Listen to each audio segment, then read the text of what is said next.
Okay. All right. So greetings, scholars.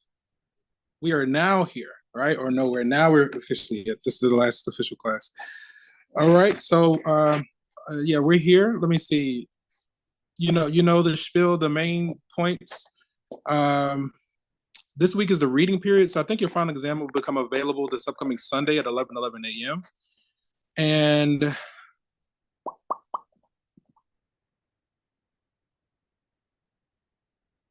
sorry, I'm just thinking. I guess this isn't necessary. I'll do this. Yeah, final exam will become available. You'll have access to it for just about 5 days. The hard deadline is up, not this Friday, but a week from this Friday for all assignments. Is going to be Friday, December 8th at 11:59 p.m., right? So that's when your final exam is due, and that's when everything locks out, right? Idealistically, hopefully you've completed all other assignments, and so that way when you submit your final, you're done with the course. If you are submitting assignments like late or retroactively, I would encourage you to prioritize the exams. That's where you get the most bang for your buck. And also, again, I am proud of you guys. I know I said it on a Monday, but I just want to reiterate that. Like, again, this is not easy, right?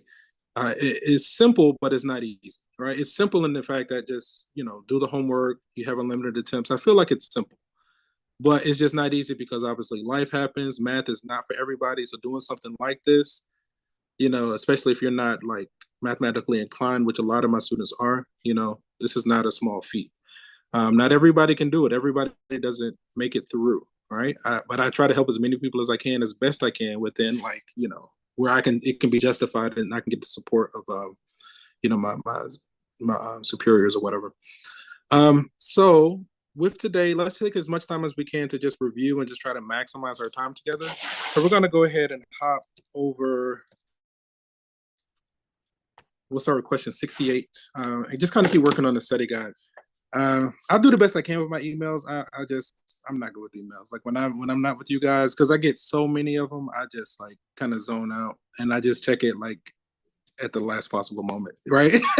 I'm the king of procrastination, so it's like that's why I try to go as gentle as I can on you guys as far as procrastination. I give you as much time as I possibly can, but again, that hard deadline, because I have to start submitting grades after that point, right? This class also has a lab component, so hopefully you all have been collaborating with Dr. Lamar. The lab component, and this does not apply to my 2 p.m., but my other courses, hopefully you've been collaborating with Dr. Lamar. Her component counts for 10% of her overall grade. For whatever we do together, I'm going to calculate it like normal. I think that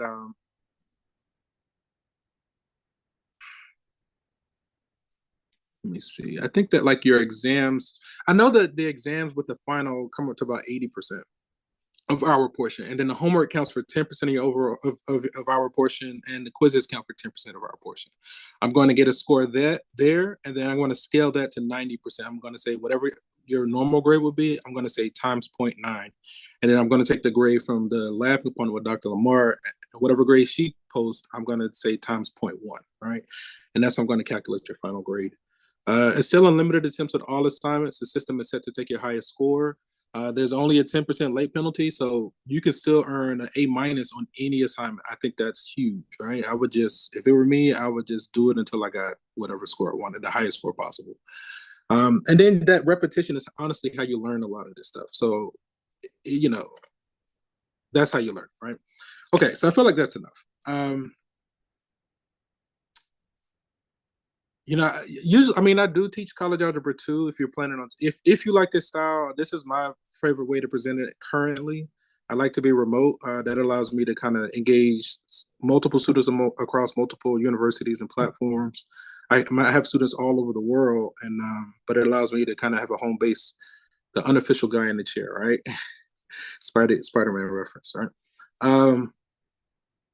But any course that I teach is pretty much this format, right? Using Pearson, unlimited attempts, at most a 10% late penalty, that kind of thing. It's just whatever the next set of information is. Whoever you decide to take, for whatever course you decide you have coming up, it's always a good idea to do your research on your professors. I don't know if rate my professor is still a thing, but it's, just dig in there and see if you can find whatever you can on your professors. Um, Ask around, ask like your peers, like I'm going to take this course, anybody you recommend, and just see what they say.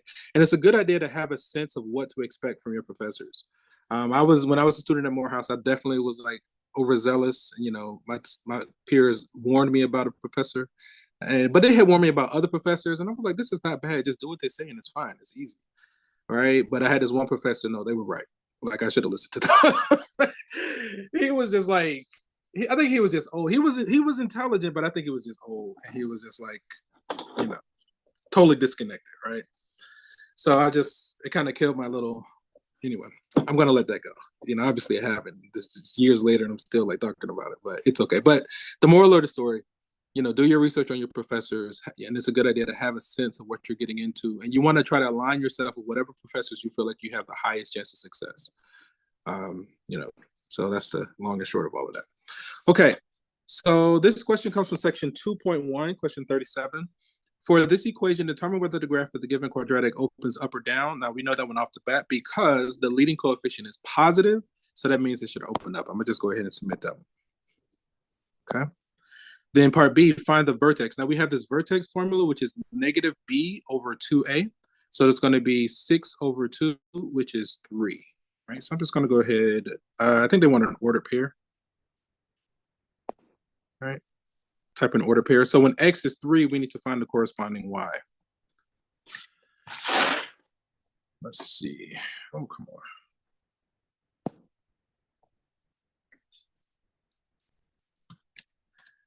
Okay, this is a little bit of a tangent. And I mean, it's our last class, so we can have some fun. Like, it's totally okay.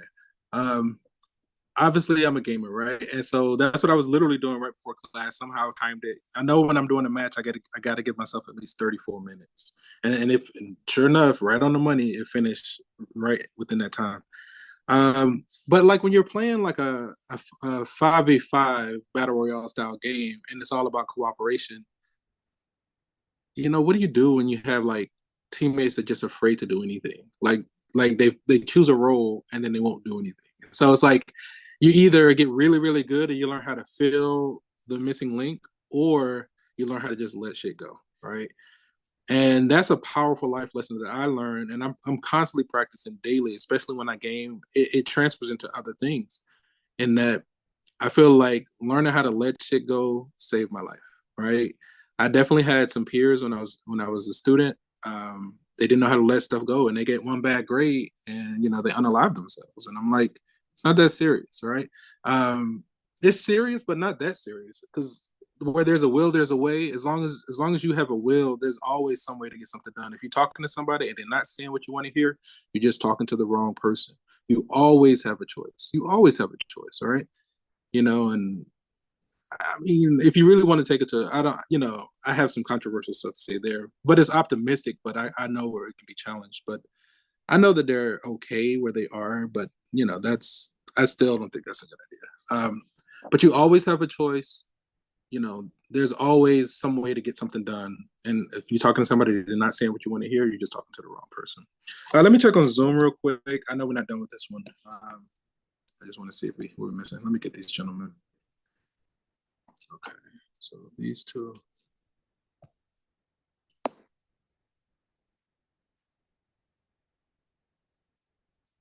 Oh, he must have like popped in and out. And then, let me make sure. Yeah, I got him. Like this. Let me go ahead and mark these guys. All right, and I can let these guys in. Yep. All right, let's keep the party. Let's keep the party going. All right, so when x is 3, right? So when x is 3, let me see, we're going to have 9 minus 18 is negative 9. Minus 7 looks like it's a negative 16. Negative 16. Let's see if that works. Oh, no. Okay.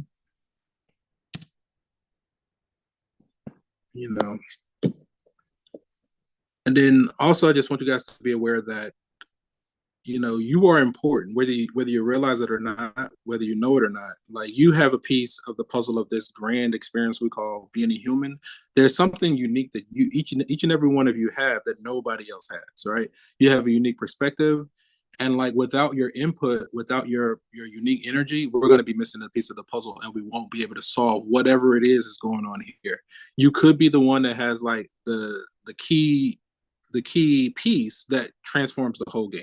And you never know who has that, right? You don't know who it is. It could be me, you, her. It could be somebody down your lineage. It could be somebody that you come across that you like. You say something or do something, or just your presence alone, like, completely transforms their perspective, right? And they were going to do something nefarious, but just because you exist, you never know how this stuff unfolds, right? So, just stuff like that. The axis of symmetry is going to be the x coordinate of the vertex, so that's going to be x equals 3. Okay. Let's see. Find the x and y intercepts. I prefer to find the y intercept first, but they're asking for the x intercepts, so we would set y to 0. We want a factor, right? So is it 7 and 1, a -7 and a +1? Mm-hmm. So when you solve it, you're going to get a -1 and a +7. Let me see. 1 plus 6 is 7 minus 7 is 0, right? Okay, I'm going with it. Okay. And then the y-intercepts, if we set x to 0, we get -7. The y-intercept oftentimes is much easier than the x-intercept, because a lot of the terms just cancel out. When you let x be 0, a lot of terms cancel. Okay. So I think I've mentioned this before, but another thing I do intend to do at some point, because I'm a heavy gamer and I'm a mathematician, I was like, okay, well, how can we cross those two fields together? And so, like, in my mind, I'm always thinking, well, I need to look up and see what research has been done on the game of mathematics with chess, and then apply that to the type of games that I play. I also play like Dragon Ball Z Dokkan Battle, and that uses a lot of RNG, which is random number generation. And so then it's really just a game. It's really more so a game of chance and probability. Um, I use probability in these games too. I know one game I'm playing, it's like a draw. Like, they have these little mini games, and I was like, okay, I know if I have at least this many, one of those should hit. So once I hit my mark, then I apply it, and it works. Another way I like to, like, express my mathematics is through like art and like origami. I do like origami and sculptures. I do painting, drawing, um, dance, music, and rhythm. All of this is an expression of mathematics to me, right? I know we're doing numbers, and this is like, I even go. It even spills over to spirituality. I study a lot of like numerology, crystals, healing the body. A lot of like diseases and things like that is cause and effect, right? Everything that has a beginning has an end. So if you were able to start this life and not be sick or whatever, then this illness comes about. Obviously that's with a grain of salt. But that's just how I feel, and I feel like, okay, when something comes along, well, it didn't just come out of nowhere. There has to be a root cause. And a lot of times, from my experience, I found that a lot of illness is linked to like just our habits. A lot of it's the food. A lot of it's the food. I saw a video the other day that was linking stress to illness. And it was like, the more stressed out you are, the more you deplete your nutrients, and then the more sick you become. Right. So that's why I feel like it's super important to identify what your passion is, what you would do if you had all the money and all the time in the world. What would you do with your time? And then I try to encourage people to do that as much as possible. I posed that presentation to my nephew over the Thanksgiving break, and his response was, play video games. Now, initially, internally, there was a part of me that was like, yo, you can't take care of yourself again. This is what I wanted to say to him, but I didn't. And I don't know if I should, but I didn't, right? Part of me was like, how are you going to take care of yourself if you just game, right? You can't like generate money, not real money. I mean, you can, but it's difficult. But part of me was like, no, that's what he said his answer is. You don't know how it's going to unfold. You don't know what it's going to be for him. So it's like, okay. And I don't even really want to say that the probability of generating money is low. There's something that he can discover walking that path that might activate something in him, right? So I still feel like him following his heart is the best thing. It's hard up front, but once you find yourself and you find your rhythm, you find your path, you never work a day in your life. You generate it's like magic. It's like whatever you need comes. If you're open and you kind of fluid to like some of the different routes or whatever, and you're honest with yourself. And one of my former students would say, "To thine own self be true," right? Um, so if you're at least be honest with yourself and walk that path, there's something that like your spirit team and ancestors and they're trying to show you. The universe is trying to show you. But if we're always stunting and putting on airs and being fake, I mean, you could find something there too. But you might be moving away. You might be taking the hard route. I don't know. I'm just ranting because I can. Just trying to say words of encouragement. Let me see. Okay, I think we're looking good here. And then just because it's the last day, let's go ahead and generate another number. Let's look at question 9. Let's look at question 9. And like, I don't believe in capitalism at all. Oh, wait a minute. Graph. Okay, so it's a parabola. U-shaped curve. The vertex, I'm just going to click on 2 points. I just click randomly. Now, we said our vertex, negative b. I think we had 3, negative 16. Let me see. 2a, negative 8, 3. And then I think it was negative 16, 9, negative 9, negative 16. So let's put the vertex at 3, negative 16. And all I'm doing is dragging it into the proper position, dragging that vertex into the proper position. And then a simple one would be like if we just move 1 to the left or right, or actually we can do when x is 0. When x is 0, the corresponding y was negative 7. So I'm gonna just drag the second point to 0, negative 7. And that's simple. All right, let's save that. And another reason I don't mind ranting today, just, going off on these tangents is because I feel like me talking about this stuff is enough, right? At this stage, at this point, I don't really know what more I can say that's different or that clicks. So, in all honesty, I do feel like, we've talked enough about math. I just want to kind of throw some other stuff in there. But how math pertains to other things. Again, I do use it in my gaming. I use it in a lot of stuff. It definitely got me in trouble trying to use it with people, like just mathematical concepts, because people, heck on it. What the heck? Oh, check the answer. I was like, I know I graphed this thing. A lot of times what I found that is that when it comes to people, they'll do things out of spite, right? Just to be onerous, right?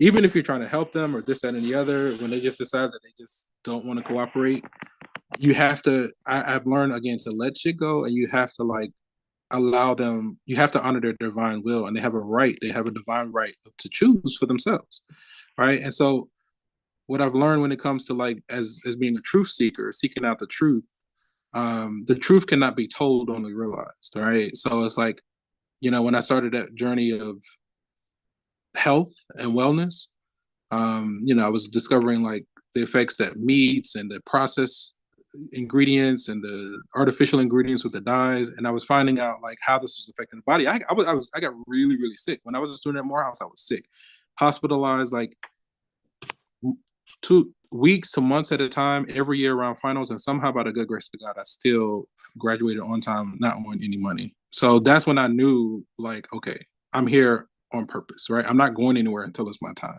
No, despite my best efforts, right? There's nothing I can do other than just lean into it, right? So I realized that I'm supposed to be here. Now, I don't know the full extent, and sometimes I can feel myself resisting, but you can't have an experience like that and not acknowledge that you were supported in this realm and beyond, right? So I'm just doing my best to play the game of life. I definitely am an ultimate gamer because that's all I do pretty much around the clock. But I try to extend those experiences and those lessons to other realms. I do landscaping, cleaning, painting, like interior painting, exterior painting, power washing. I be thinking of ideas to like this time of year, it's just endless amounts of leaves. Like you'll pick up the leaves and with the hours, it's like you didn't even do anything. And I'm like, now I know some people use the leaves for compost, right? You can pick up the debris, collect it, put a little bit of dirt in there, and like any food that like will degrade, like banana peels, apple skins, or whatever, you put it in there, and it makes like a nutrient rich dirt for like planting and growing stuff. So I'm always thinking, like, instead of just throwing these leaves down the hill, how could I collect them and capitalize on them? Because we're in a capitalistic society, which I don't really believe in. But again, when in Rome, you got to play the game, right? Um, at some point, I do want to start like learning how to clean my own water. You have to look up the laws on like collecting your own rainwater. Some places it's illegal to do that, so you kind of need to be aware of that. Like, there was a story of a guy that had a bucket on his front lawn just turned up. An officer saw it and fined him, saying that it's illegal for him to do that. And when you look at the books, but this is it's so sinister because they basically don't want us to have access to anything. All the abundance of this realm, of this earth, everything is free. The water is free, seeds are free, the food, everything is free. The land is free, but they always trying to find ways to charge us for this stuff. They always trying to find ways to charge us for things that are free, right? And that's it's sickening. It really pisses me off, right? So I had, again, through my experience, I had to learn, instead of complaining about everything, I've learned to acknowledge the complaint, right? Don't suppress my complaint. I'm having that experience. I'm having that frustration for a reason. And so then it dawned on me, okay, if I really want this thing to get resolved, because it's irritating me, because I notice it, because it caught my attention, that means I'm supposed to be the one to take some action to resolve the matter, right? Like and but it's wild because now I'm aware of like different ways to get clean drinking water from anywhere in the world for free. There, I've seen one schematic where the claim is that they were in the middle of the desert. They have these nets, these like fine mesh nets that they put vertical in the desert in the air, and as the air passes through the nets, water condenses on them and collects at the bottom, and they collect free, clean drinking water. So if these nets can collect clean water out of thin air, if you can collect water out of the air in the desert, that means you can collect clean water, or essentially clean, anywhere. So I have a friend that she, and again, I feel like we've talked about math enough, so I'm using this as a platform to just talk about some other stuff. I have a friend that she used to do these like enrichment programs for children, where she would just do these science demonstrations. I thought it was fantastic. And like one of her presentations was on how to clean water. And so she kind of talked about carbon and like I think it's carbon and charcoal, like, but it's carbon and how good it filtered, how it filters out most things. And so just this whole science of how to clean water, that's like the basics of life, right? Can you find clean water? Um, and then I start to study like nature, and I'm like, okay, how is it that like these massive trees can pull water from the ground all the way up through the whole tree with no electricity or anything like that? Like, how are they pulling it up? And I'm under the impression that they're using like capillary action. So I'm like, okay, if these plants can just naturally, with no energy, no effort, pull water from a low space to a high space, well, now we have like at least two different techniques to do that, right? We talked about the mesh nets. What if we put those nets, like on top of our house and collected the water up high? And they just let it run, you collect the water in a vat. Once you have stored water raised up, that's potential energy, and you can use that to generate clean energy. Recently, so we can either mimic the capillary action of trees or just install nets up high, and they'll naturally collect water over time, and then you clean the water and you can use it to generate power. And again, I'm just sharing this stuff because I've been sitting on it for like decades, and I'm like, well, if I'm not going to take action, let me at least plant the seed to somebody that might be able to take it and like, maybe create something from it. There was another one I wanted to share. So then, just on the topic of water, I don't know if y'all ever seen this movie called What the Bleep Do We Know and The Secret, but in What the Bleep Do We Know, there's this scene where they're walking through like a subway and they're giving a tour where they're talking about this scientist that did this study on water and like how thoughts affect water, right? So I'm going to put a pin right there.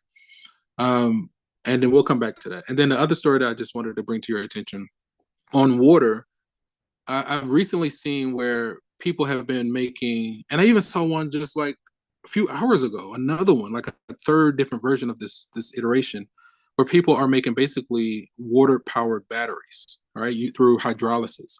And it seems like, now I haven't tested it, so I don't know if I can actually get it to work, but they might, I mean, So basically, you have like these metal plates, these steel plates, separated by like rubber, rubber tubes, so there's spacing, and you hook it up to like a battery. I'm not sure how the whole process works, but when you apply current into it, it starts bubbling, and I guess the hydrogen and oxygen separates, and it gives off like hydrogen gas. It somehow you're able to collect a gas off of it and generate electricity, right? But off of a water power battery. Like you can dip it in the water, it'll start generating electricity just from the process, and then it stops. Now again, I haven't tested it, but I've seen it at least 3 different iterations. Now, if I did a little bit of research and I dug, I can confirm or deny if it works. That's one of my favorite things to do is say, okay, is this fact or cap? Like they show something, it's like, okay, do I have those ingredients? Can I confirm or deny what they're doing? Right. So I test it for myself whenever possible. I really am a scientist. I'm a chemist. I just do math as a day job. But the way my mind works. Like once I decided I want to do something, I just obsess over it until I like just check it for myself. Right. I want to get my hands on like a 3D printer and start like I've seen where people have made this father son combo. They built their own. They 3D printed their own Lamborghini. Like they 3D printed all the parts. And I think Lamborghini did like give them some of the supplies, like some of the different parts, but essentially most of it was 3D printed. So then I'm like, okay, if they can 3D print a Lamborghini, but it took them like 5 years, right? But I'm like, okay, if they can do that, well, what's the limit? What are the limits to what you can and cannot 3D print? In my mind, I'm like, well, can we 3D print a house, right? Now, obviously, you've seen there are these like, giant 3D printers that can print a whole house, it's like this concrete and they just kind of goes around and press the whole house. But I'm like, well, can you just print all the parts? And I know it'll take a long time, but what if you just print all the small parts and put them together to build a house? Now you need the materials and time and all this, but it's just sitting there waiting for somebody to do it. So we talked about the water power battery, and then let's hop back. See the time. Let me backtrack to where they were in the subway. So this scientist, I can't remember his name. I can't think of it. It's like Akimoto or something like that. He's a Japanese scientist, but he did this study to see the effect that thoughts had on water, right? So he had like 3 different vats. In one vat, he just did nothing to it. It was just regular water, right? He did nothing, no kind of nothing to it. In the second vat, I think he did like I love you. He got a priest to bless it with like I love you and just put this energy or chi or this thought of I love you onto the water vat. And then on the third one, he put like I hate you, I want to kill you, stuff like that, low energy. Right. So he took samples from each 3 vat, and then I think he like froze the samples. He looked at the crystalline structure form from the different vats, right? So when he looked at the one with positive energy, I mean the structures were like symmetrical, beautiful, like these beautiful like ice crystalline structures, really really beautiful. And then when he looked at like I hate you and the negative one, that kind of stuff, the crystalline structures were like deformed, asymmetrical, like they looked really distorted and weird. And I want to say that if my memory serves me correctly, the one that looked the worst was the one that was neglect, the one that he didn't do anything to, that was neglected, no kind of energy.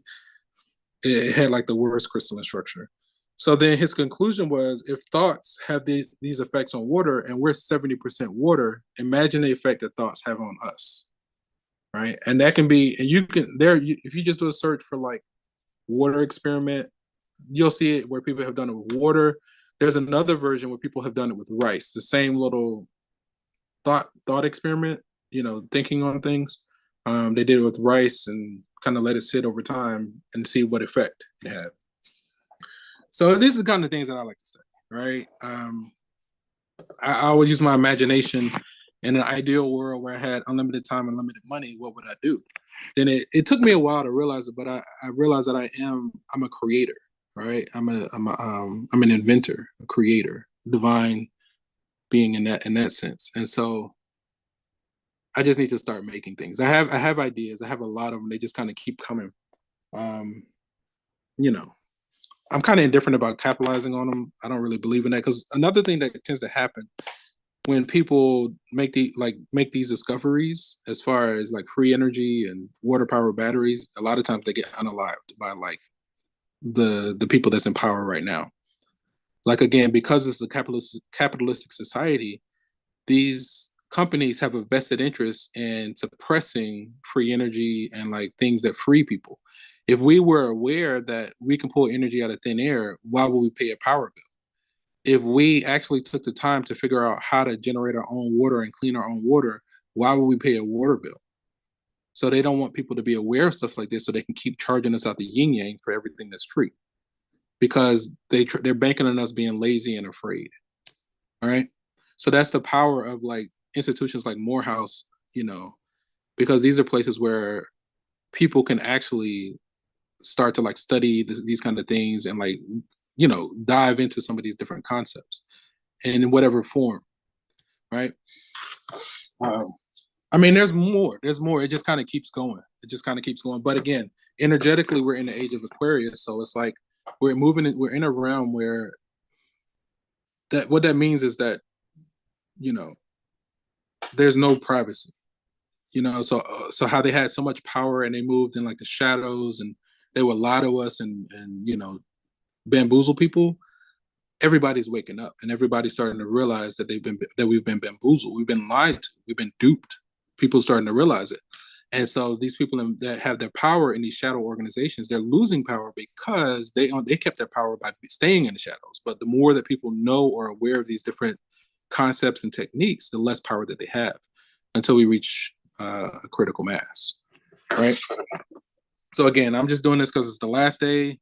I think that like it's important to kind of just at least put this on your radar. Not that you got to do now obviously I do encourage you to do your own research. Don't take my word for any of this stuff. I'm just sharing what my experience has been. I get stuff wrong. I'm a human just like you, right? And I'm doing the best that I can like everybody else, right? So with my level of awareness, I'm doing my best to expand my awareness and my consciousness and then like assimilate it and do better, do the best that I can with whatever I can, right? Okay. So that was a fun little rant, right? We'll see. Like, I mean, it might evolve some more, but again, I'm just doing it just as a closer. The center and the radius of the circle. So this is already in, I guess it's called the standard form. Except for it needs to be x minus and y minus. So the center is going to be -5, -4, and the radius is going to be square root of 11. All right. So I feel like in this day and age, we're in a realm where you don't necessarily need to know all the answers, but you need to at least know how to find the answers. Right? It's better if you just know the answers. But what's just as good, because when you're in the real world, you're gonna have access to your resources, so you can do research and you can dig, right? So I feel like as long as you have some way of arriving to the conclusions, that's a great place to be. That's not a bad place to be, right? At least if you know how to find it. Now, obviously, it doesn't. It can kind of hinder you in a proctored environment, but that's a proctored environment, right? In application, you have access to everything. The radius is going to be the square root of 11. Square root of 11. Let's hang out for like 10 more minutes. Generate. Let's go to question 60. Just trying to give you some kind of words of encouragement or something to just like put a little bit of spin, a personal spin on the energy that can help you guys however I can. Now, obviously, I'm limited in what I can do. I can't just like give grades, but I feel like allowing unlimited attempts is my way of like assisting you guys, or only doing a 10% late penalty is like, that's something that I can do. Express the given function as a composition of two functions. So this is called composition of function, f composed g of x, where this means the second function inside the first function, right? So if we were to write f of x like normal, we would replace each x with the entire function g, right? So here, a possible inside function could be like x cubed, right? The x cubed minus 5, and the exterior function could be b. Yeah, let's just go with b. That one looks proper.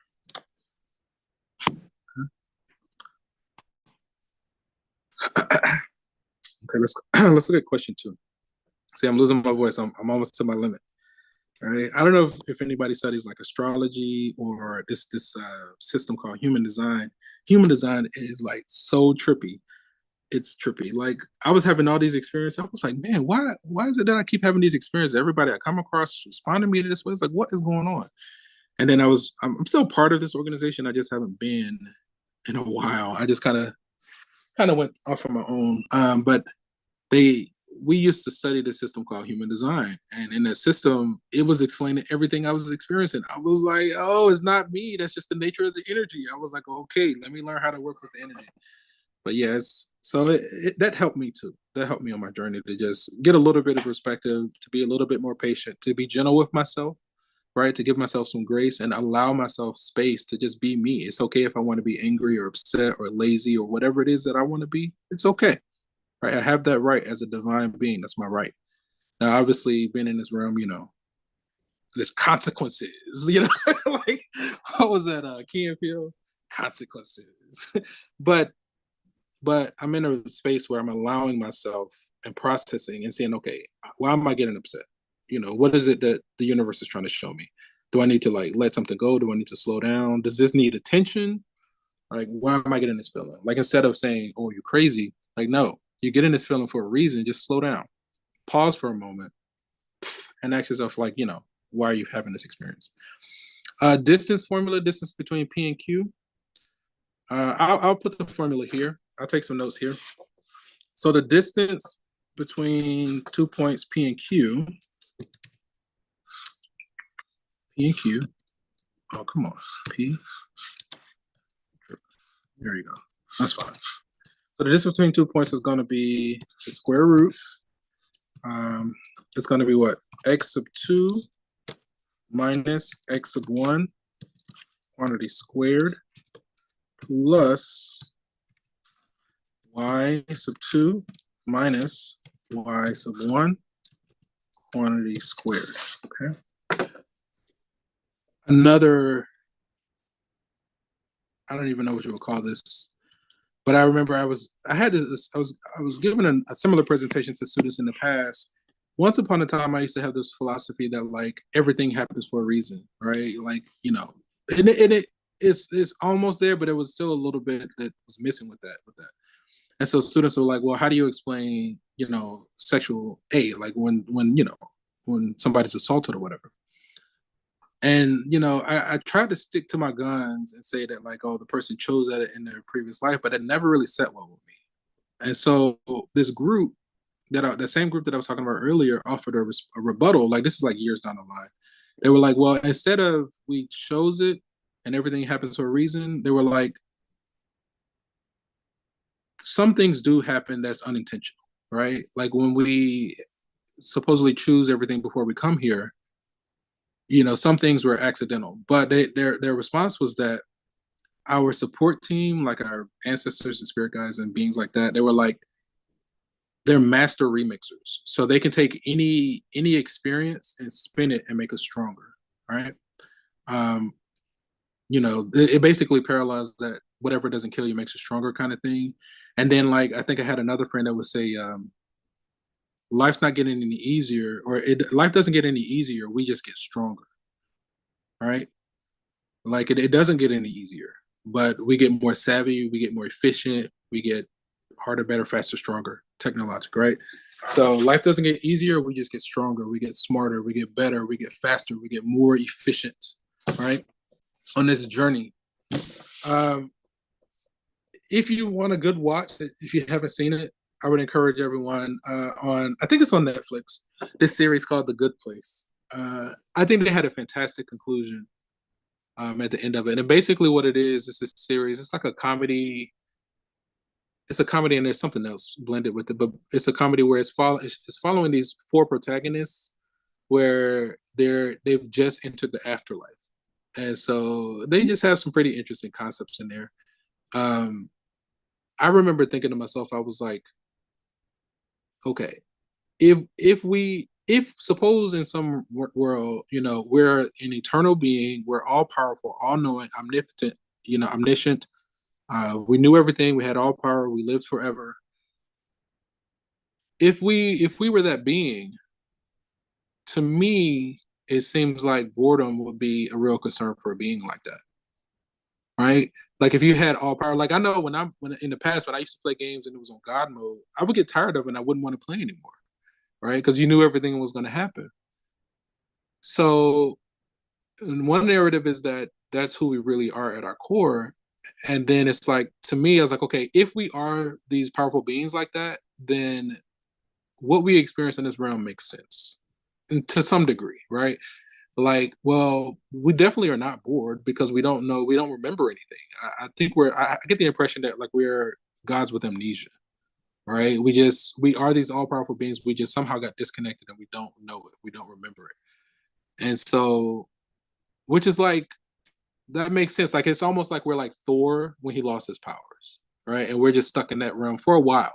I don't think it's forever. I think it's just for X amount of time. Eventually, I think it all comes back and then we go forward from there, right? But this, you know, that's part of the unique experience of this realm, right?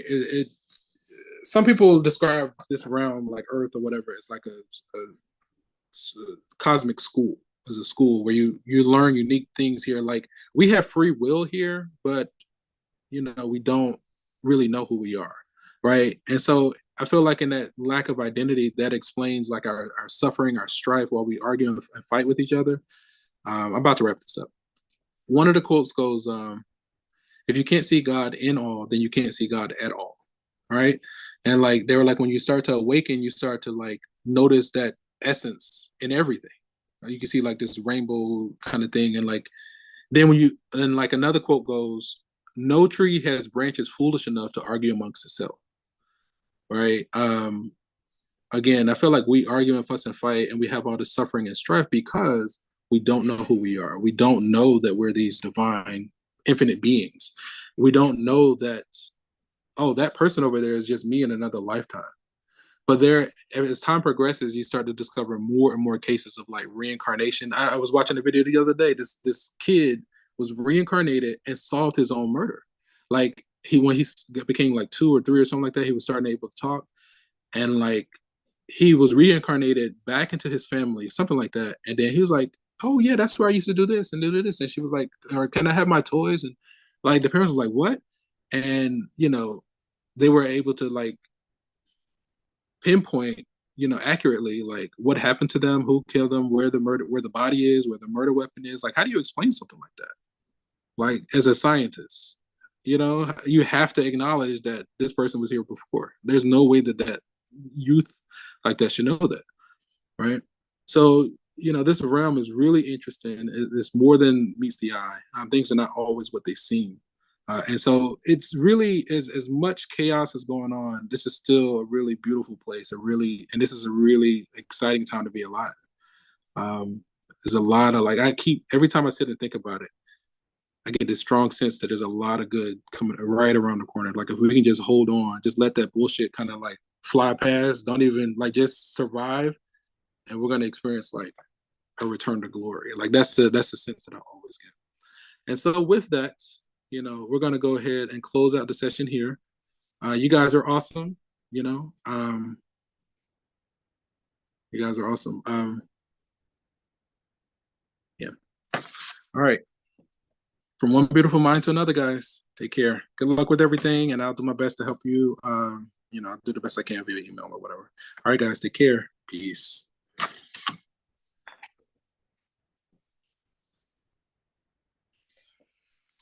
See if there's anybody left here. Oh, let me get these gentlemen. Ooh. Ooh. They missed it. This one, and this one. Hi, guys. Excuse me. Yes. I have a question. So I have an 86 in Pearson, but Mm. the Alex grade dropped it to an 82, It's but I got different. 100 Alex now. I wanted to Uh, see if you're able to calculate that, or I don't plan on redoing grades until after the deadline.